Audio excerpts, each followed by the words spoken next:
Cari laki-laki yang bisa membuat Anda nurut lebih mudah. Karena ini masalah pelik. Sebagaimana Anda harus melatih diri untuk jadi wanita yang penurut dan wanita yang patuh. Jadi dua sisi berjalan paralel. Mumpung belum menikah, latih diri Anda jadi wanita yang penurut dan wanita yang patuh. Kecuali kalau diajak maksiat, jangan mau diajak maksiat. La ta'ata li makhluk fi maksiatil khaliq. Tidak ada ketaatan kepada makhluk jika bermaksiat kepada Allah. Tapi kalau itu bukan maksiat, ikuti.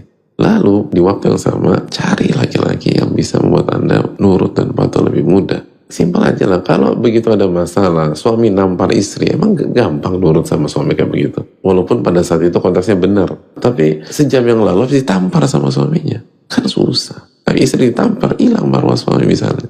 Apalagi bukan karena kesalahan dia. Karena kesalahan dia aja, wanita sering fokus pada satu masalah, lupa banyak masalah. Apalagi ini karena ego suami. Atau misalnya kehidupan rumah tangganya, istri udah jelasin, jangan kesini mas, jangan kesini, ini bahaya, ini blunder. Nggak mau didengar. Dan nggak ada reason juga, cuman gara-gara nggak mau terima masukan istri. Akhirnya suami kekeh, bener, masalah besar. Emang begitu terjadi masalah besar, titik sampai di sini? Enggak kan? Ada banyak side effect. Dan di antara side effectnya, pandangan istri ke suami jatuh. Dan istri akan lihat suami saya egois, mau menang sendiri. Dan begitu pandangan istri ke suami jatuh, emang gampang nurut dan taat di perkara-perkara yang tepat gitu.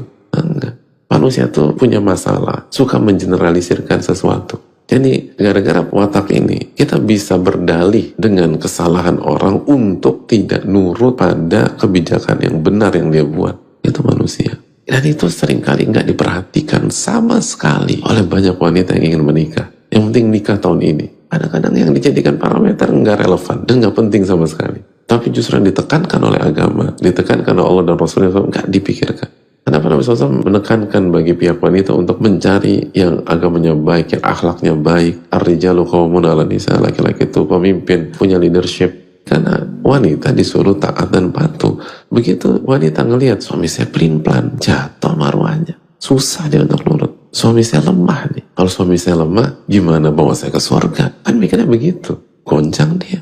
Dan sengaja saya bilang seperti ini juga, ini pelajaran bagi kita buat para laki-laki. Kalau ingin ditaati dan turuti, bersikaplah sebagai orang yang pantas untuk ditaati dan dituruti. Jangan maunya doang, dan ini penyakit laki-laki. Sikap pelin-pelan tapi pengen dituruti. Lemah tapi pengen dituruti. Gak punya ketegasan, pengen dituruti. Adapun kalau akhirnya seorang wanita meninggal dalam kondisi tidak menikah, maka la wajib al ajaz, tidak ada kewajiban, tidak ada beban kalau nggak mampu, kalau nggak ada. Maka insya Allah dari sisi-sisi yang lain, bukan berarti dia gagal, ya enggak. Lalu bagaimana dengan Maryam? Itu wanita terbaik, sedangkan Nabi Isa nggak punya ayah kita. Itu contoh simpel. Adapun wanita yang suaminya sudah wafat, maka performanya dilihat ketika bagaimana dia berinteraksi dengan suaminya